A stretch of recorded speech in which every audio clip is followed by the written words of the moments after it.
जी नाज़रीन, आज हम जिस अहम डेवलपमेंट में बात करेंगे वो ये है कि पाकिस्तान की जो एयर फोर्स है उन्होंने 14 जो लोकली बिल्ट जेफ 17 थंडर हैं वो अपनी फ्लीट में शामिल कर लिए हैं। तो ये पाकिस्तान के लिए, पाकिस्तान के दफा के लिए और पूरे मुल्क के लिए अच्छी बात है, क्योंकि एक तरह से ये एक आज के टाइम में पाकिस्तान की नीड है डिफेंस को देखते हुए, क्योंकि हमारा जो नीबर है इंडिया, एक तरह से वो हमारा एक आर्क नेमेसिस भी है, हमारा वो एक तरह से दुश्मन भी रह चुका है। वो है तो हमारा नीबर, हम चाहते हैं कि उनके साथ हमारे अच्छे ताल्लुकात हो, लेकिन आप जानते हैं हम उनसे 4 जंगें लड़ चुके हैं, 48 में, 65 में, 71 में और 1990 में, कारगिल के युद्ध में। और आज के टाइम में भी even in 21st century the Kashmir issue is unresolved. It is a flashpoint between the India and Pakistan for the nuclear war, और हम न्यूक्लियर भी इसी चीज़ के लिए बने। तो आज के टाइम में भी हमारे बीच में ये तनाज़ है, तो इसीलिए हमारे बीच में डिफेंस को लेके उसकी प्रोक्योरमेंट को लेके एक हमेशा एक दौड़ रहती है। हमने ये एक तरह से इसलिए भी आज के टाइम में हमने ये बनाए हैं और हमने अपनी फोर्स में इंडक्ट किए हैं, क्योंकि आज के टाइम में इंडिया जो है एक तो बड़ी इकोनॉमी है और बड़ी इकोनॉमी के साथ उनके पास ज़्यादा पैसे हैं अपने डिफेंस पे ख़र्च करने के लिए। और हमने वो देखा भी है कि उन्होंने फ्रांस के साथ राफेल जेट्स ख़रीदे हैं। जी हाँ, उन्होंने, आप देखा होगा कि रिसेंटली उन्होंने तकरीबन 6 के करीब उन्होंने राफेल जेट्स उनके पास शायद आए थे, और आने वाले टाइम में और राफेल जेट्स उनके पास आएंगे। तो उसी चीज़ को देख के हमने अपनी जो अपने प्रोडक्शन है अपने एयरक्राफ्ट्स की, फाइटर एयरक्राफ्ट्स की, वो हमने बढ़ा दी है और हम अपनी फ्लीट्स को बढ़ा रहे हैं ताकि हम एक तरह से स्ट्रेटजिक बैलेंस है जो वो उसे मेंटेन किया जाए। तो ये एक अच्छी बात थी।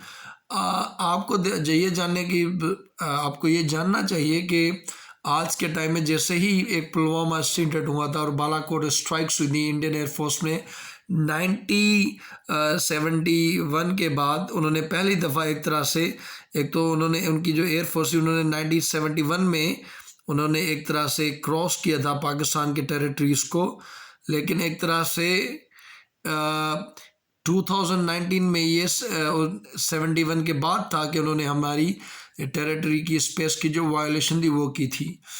और उनके पास उस टाइम ये जो रफ़ाइल थे वो नहीं, तो उन्होंने अभी रफ़ाइल लिए हैं। इवन मोदी कह रहे थे कि अगर रफ़ाइल होते तो कुछ नतीजा अलग होता, क्योंकि हमने उनके 2 जहाज़ गिरा दिए थे और उनका पायलट जो अभिनंदन था वो हमने उसे गिरफ्तार भी किया था। तो आज के टाइम हम देखेंगे पाकिस्तान ने ये जो जेफ 17 थंडर है इसकी क्या खसूसियात हैं, कहाँ पे ये बना है और पाकिस्तान को किस तरह से कम अपना बैलेंस बरकरार करने के इंडिया के मुकाबले में किस तरह से वो सपोर्ट करता है। तो चलिए आज के इस जो टॉपिक को हम समझते हैं। टॉपिक को शुरू करने से पहले, लेक्चर को शुरू करने से पहले आपसे एक सवाल है। पाकिस्तान तकरीबन 3 फाइटर जेट्स एक तरह से यूज़ करता है। एक मैंने आपको बताया जेफ 17 थंडर, दूसरा अमेरिकन से हमने लिया था F-16 जो आज के टाइम हम यूज़ करते हैं।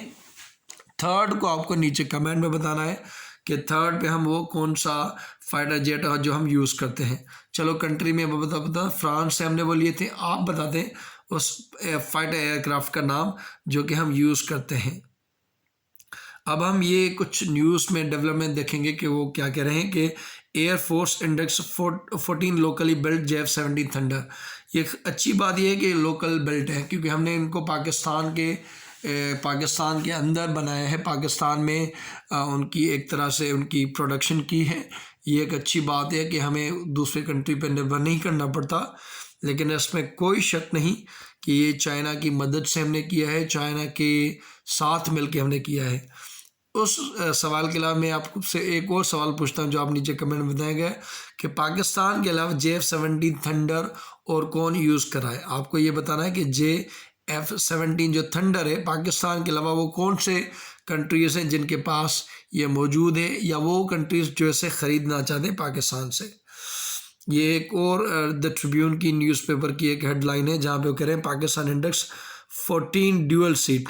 अब आपको ये भी बता दो कि उससे पहले जो हमने ब्लॉक 1 ब्लॉक 2 में यूज़ किए हैं वह सिंगल सीट है। सिंगल सीट का मतलब है कि उसके अंदर एक ही पायलट होता है, तो लेकिन ये जो है वो डुअल सीट है, कि मीन्स इसके अंदर 2 पायलट होते हैं।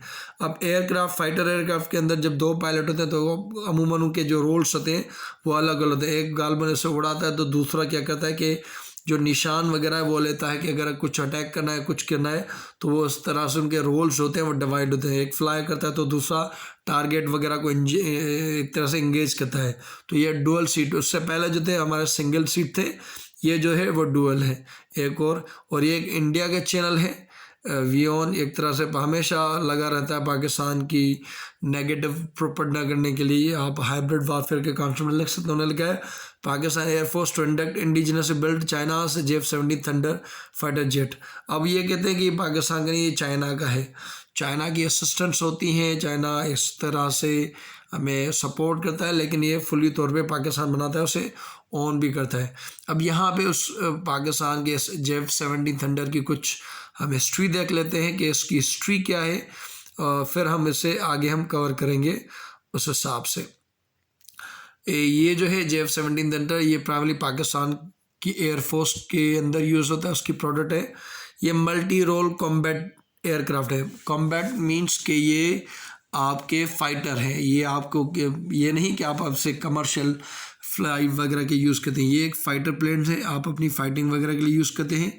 मैन्युफैक्चरर जो है वो 2 कंपनी, एक है चेंगडू एयरक्राफ्ट इंडस्ट्री ग्रुप, एक उससे चाइना में ये बना दिया चेंगडू, आप ये MCQ लिख के याद रखें।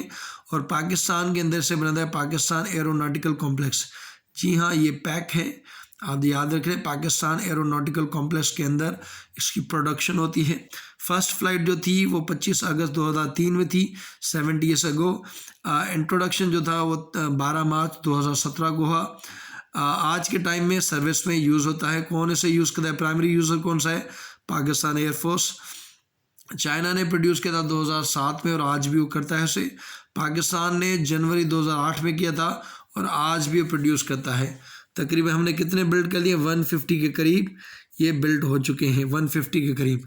और उसकी जो यूनिट कास्ट है वो आपको 25 से 32 मिलियन, ये इतनी बड़ी रकम नहीं होती इतने फाइटर एक तरह से एयरक्राफ्ट की, इसी वजह से कि इसकी जो रकम है वो बिल्कुल कम है। तो ज़्यादातर कंट्रीज़ इसमें आपसे, मैंने आपसे जो पूछा था, मलेशिया से इसमें इंटरेस्टेड है इसे ख़रीद करने, इजिप्ट गालबन इसमें इंटरेस्टेड है इसे ख़रीदने में, क्योंकि इसकी कास्ट जो है वो कम पड़ती है, 25 से 32 मिलियन के करीब आपको ये पड़ जाता है। एक मिनट जी, हाँ। तो जैसे मैंने आपको कहा था कि इससे ये बनता है पाकिस्तान एरोनॉटिकल कॉम्प्लेक्स में, पाकिस्तान एरोनॉटिकल कॉम्प्लेक्स, ये आपको याद नाम हो जाए, यहाँ पे बनता है। Formally handed over 14 state of art indigenously developed 4th generation J-17 thunder block 3। अब आपको ये भी MCQ में आ सकता है कि ये ब्लॉक कौन सा है। 1 और 2 में अंदर ये हो सकते आगे हैं, लेकिन ये जो है ये 3rd ब्लॉक है जो कि हम यूज़ बनना है, 3rd ब्लॉक में ये बनना है। और ये डुअल सीट है। पिछले जो 1 और 2 ब्लॉक में थे वो 1 थे, ये डुअल सीट है। और जो मैं अगेन आपको बता चुका हूँ कि डुअल कैरियर है, कि मीन्स ये जो एक तरह से हमारा प्लान है, ये एक तरह से यहाँ पे मल्टी रोल, एक यहाँ पे आपका फाइटर बैठेगा, आपका जवान एक पीछे से, 2 बंदे होते हैं, एक उड़ाएगा एक इंगेज करेगा। Equipped with long range superior radar system, इसके अंदर रेडार भी है कि रेडार क्या कहता है कि डिटेक्ट करता है अगर एनिमी का, दुश्मन का प्लेन यहाँ पे उड़ रहा है तो उसे वो डिटेक्ट करके अटैक भी कर लेगा कि ये यहाँ पे है, तो ये रेडार की मदद से। तो उसके अंदर एक अच्छी खासी रेंज का रेडार भी है। एडवांस फायरिंग कैपेबिलिटी इसके विंग्स में होती है, यहाँ से या नीचे से, तो उसमें गोला बारूद मिसाइल वगैरह अटैच होते हैं यहाँ पे उसे अटैक करने के लिए। तो ये दोनों चीज़ें हैं, रेडार भी है और अच्छी खासी एक तरह से इसके अंदर अटैक करने की क्षमता भी है। उसके बाद ये है कि proved battle tested aircraft, battle माने जंग में ये इस्तेमाल हो चुका है और उसकी रिज़ल्ट भी अच्छी है। वो इसलिए ये जो हमने J-17 थंडर जो हमने यूज़ किया है वो इंडिया के ख़िलाफ़ हमने यूज़ किया था, वो हमने यूज़ किया था ऑपरेशन स्विफ्ट रिटार्ट।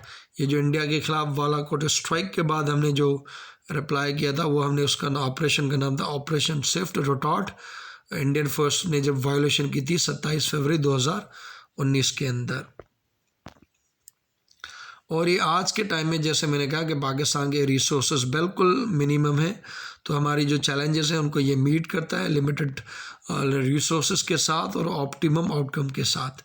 इस पर कोई शक नहीं कि इसमें चाइनीज़ असिस्टेंस है, वो हमारे ब्रदरिंग कंट्रीज़ हैं, वो हमें अपने डिफेंस में, क्योंकि चाइना ने कहा था कि पाकिस्तान जैसे अमेरिका के लिए इज़राइल इम्पोर्टेंट है, उन्होंने कहा था कि पाकिस्तान इज़ अवर इज़राइल, या अमेरिका को उन्होंने कहा था कि वो हमारा वो इतना इम्पोर्टेंट है। और ये भी है कि हमारी दोस्ती के लिए कहा जाता है higher than skies, deeper than oceans, stronger than iron, कुछ इस तरह से वो कहते हैं। तो एक तरह से हमारी उनके साथ अच्छी खासी दोस्ती है।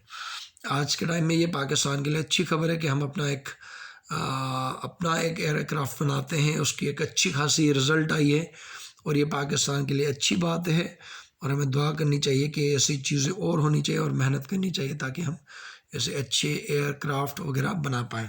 और जितना हो सके पाकिस्तान अपनी चीज़ें एक इंडिपेंडेंट तौर पे बनाता जाए, ताकि उसके वो डिफेंस में एक तरह से खुद कफील हो जाए, किसी पे डिपेंडेंट ना हो। Thank you so much. अल्लाह हाफ़िज़।